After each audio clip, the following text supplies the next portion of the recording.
Sometimes while working with Excel, we need to replace a part of text with another. This is where the replace function comes in handy. Let's take a look.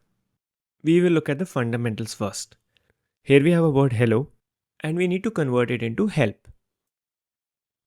In essence, we have to replace the last two letters LO with P. So let's do that using the replace function. I will write replace. The first parameter is old text. I will select the cell B6, which contains the word hello. The next parameter is start num.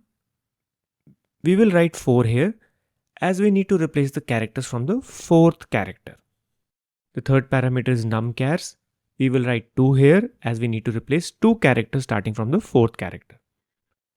And the last parameter is the new text. Here we can write P in double quotes.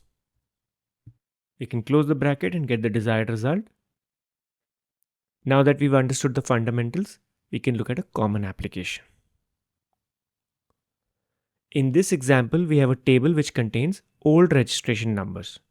The first 4 characters P001, P002 represent the participant numbers. The next 4 characters represent the course name, MACH for machine learning, ARTI for artificial intelligence, and CLOU for cloud computing. The last 6 characters are dates in DD, MM, YY format. A new format of the registration number has been created and an example is presented in the cell B8. The course codes have been updated and a hyphen is introduced between each element. We need to write a formula to create the new registration numbers. We will begin by writing the replace function. The first parameter is the old text and we will provide the value A2.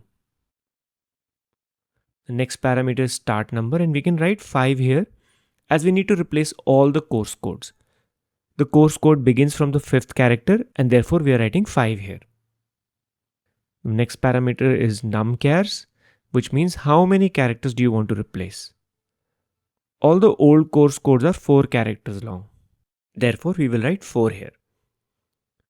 Now we will replace the old course code names with new ones. For that, we will use the VLOOKUP function. For finding out the lookup value, we will use the mid function. If you're not familiar with either VLOOKUP or mid functions, then I have separate videos for both of them. I have added the links in the description for you to consider. The first parameter for the mid function is text, and we will refer the cell A2 here. Just like the replace function, we have the next parameter as start num, so we will write 5 here. And the last parameter is numchars, again just like the replace function. So we will write 4 here as the old course code is 4 characters long. Close the bracket for the mid function. By the time this function executes, we would have got values like MACH, ARTI or CLOU.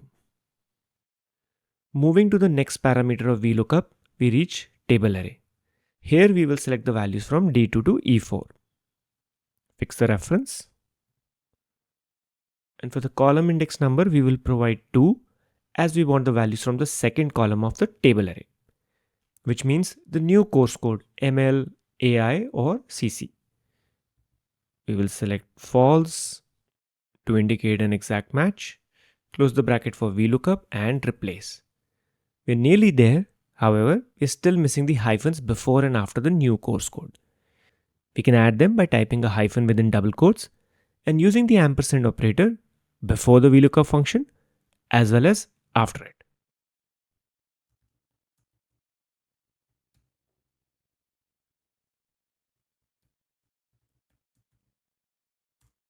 And we get the desired result now. We can copy the formula and we get these values for all. So that's how the replace function works. There is another function called substitute which can be useful, and I will include the link for that video in the description too. If you found this tutorial helpful, make sure to give it a thumbs up, leave a comment with any questions or topics you'd like us to cover, and don't forget to subscribe our channel Analytics Success for more tips and tricks on Excel and data analytics. Thanks for watching.